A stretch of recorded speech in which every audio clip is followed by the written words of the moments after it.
So called resolution सरकार की तरफ से मूव हुआ,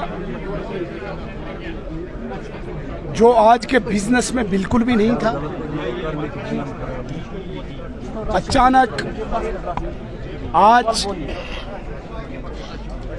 जहां पे गवर्नर एड्रेस पे, लेफ्टिनेंट गवर्नर साहब के एड्रेस पे बहस होनी थी, डिबेट होनी थी, वहां बड़ी चालाकी से, बड़ी चतुराई से सरकार ने एक रेजोल्यूशन मूव किया। ये मैं मानता हूं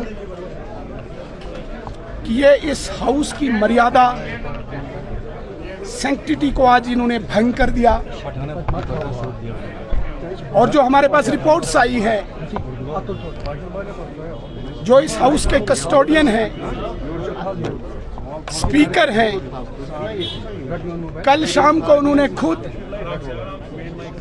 सरकार के साथ बैठ के इस रेजोल्यूशन को ड्राफ्ट करवाया है। और आज जो इन्होंने बिजनेस दिया था कि सरकार की तरफ से, सत्ता पक्ष की तरफ से 2 व्यक्ति बोलेंगे, वोट ऑफ थैंक्स, और उसके बाद बाकी ऑनरेबल एमएलएज को बोला जाएगा। लेकिन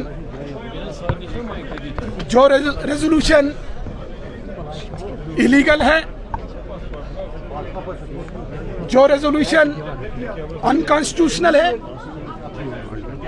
जिसकी कोई सैंक्टिटी नहीं, जिस रेजोल्यूशन की कोई वैलिडिटी नहीं, because this assembly is not above the parliament, this assembly is not above the supreme court का वर्डिक्ट 141 और पार्लियामेंट का वर्डिक्ट 246 के तहत आज इन्होंने कानून की धज्जियां उड़ाई, स्पीकर की गरिमा को तार तार किया। जो speaker custodian of the house होता है, जिस कस्टोडियन से अपेक्षा होती है, उम्मीदें होती हैं पूरे हाउस को, उस स्पीकर ने आज एक पर्टिकुलर पार्टी का एक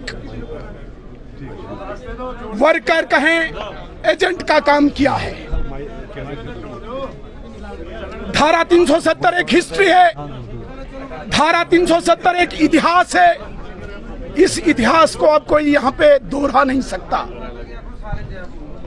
फारूक अब्दुल्ला साहब ने कहा था कि 50 जन्म लगेंगे नरेंद्र मोदी जी को, और मैं इस असेंबली के बाहर आप सब लोगों के माध्यम से कहता हूं कि आपके परिवार को हजारों पीढ़ियां जन्म लेनी पड़ेंगी, तब भी ये 370 वापस नहीं आएगा। लेकिन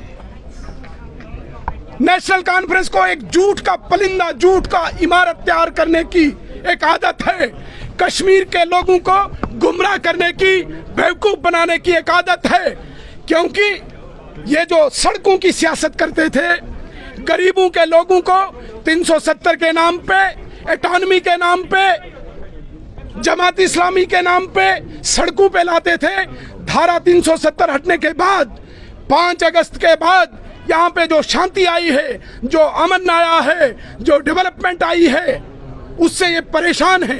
या चाहते हैं कि दोबारा से इस 370 को जिंदा करके यहाँ पे गरीबों के लोगों को, गरीबों के बच्चों को सड़कों पे लाएं, गोलियां चलें और ये खून की सियासत करें। इसके अलावा इनके पास और कोई एजेंडा नहीं है।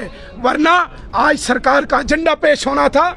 ये क्या डेवलपमेंट करेंगे, ये 12 सिलेंडर कब देंगे, ये बिजली कब देंगे, ये नौकरियां कब देंगे, ये पेंशन कब देंगे, इस पे बहस होनी थी। लेकिन इनको पता है कि इनके पास वो खाली डिब्बा है। और ये भी पता है, ये मैं बड़े ईमानदारी के साथ आपको कहता हूं और बड़ी मजबूती के साथ आपको कहता हूं, ये नेशनल कॉन्फ्रेंस के उमर अब्दुल्ला साहब से लेके एक एक आम एमएलए तो को पता है कि 370 इट इज नाउ हिस्ट्री, ये एक इतिहास है, ये यहाँ आ नहीं सकता। लेकिन जबरदस्ती नंबर बटोरने के लिए यहाँ पे इन्होंने आज ये सो कॉल्ड रेजोल्यूशन लाया। ये नहीं, अभी मुझे बात करने दीजिए। कॉन्स्टिट्यूशनल गारंटीज लिखा है नहीं, क्या नो कॉन्फिडेंस मोशन लाया जाएगा? मैं जिस बात पे आपको लाना चाहता हूं, मैं आज राहुल गांधी साहब से यहां से सवाल पूछना चाहता हूं। जिस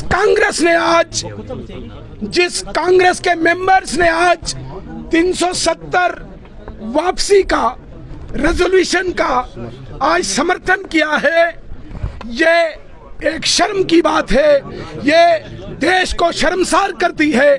देश की इतनी बड़ी पार्टी, देश का इतना बड़ा दल आज हमें जवाब दे।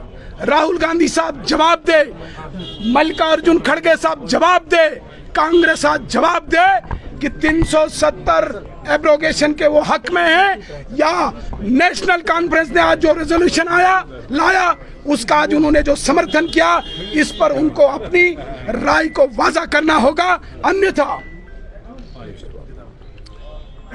अन्यथा राष्ट्रीय स्तर पर पूरे देश के लोग नेशनल कॉन्फ्रेंस को कम लेकिन कांग्रेस को ज्यादा, देशी नेशनल लेवल पे कांग्रेस को ज्यादा आज सवाल पूछेंगे।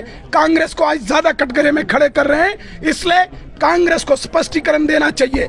यदि कांग्रेस साथ है, वो बोले नहीं है, तो ये रेजोल्यूशन ऑलरेडी माइनॉरिटी में है, नंबर ही नहीं है, क्योंकि कांग्रेस ने समर्थन किया। इसलिए पहले प्रेस वाले कांग्रेस से ये वाजा करवाए, क्या उन्होंने समर्थन किया जो उन्होंने आवाज की, क्या उसके हक में है? क्या उनकी सेंट्रल लीडरशिप, क्या कांग्रेस की सेंट्रल लीडरशिप आज इन 6 एमएलए के साथ हैं जिन्होंने आज यहाँ पे समर्थन प्रकट किया? अगर वो साथ हैं वो क्लियर करें, नहीं है वो क्लियर करें। यहाँ के 6 मेंबर अगर साथ हैं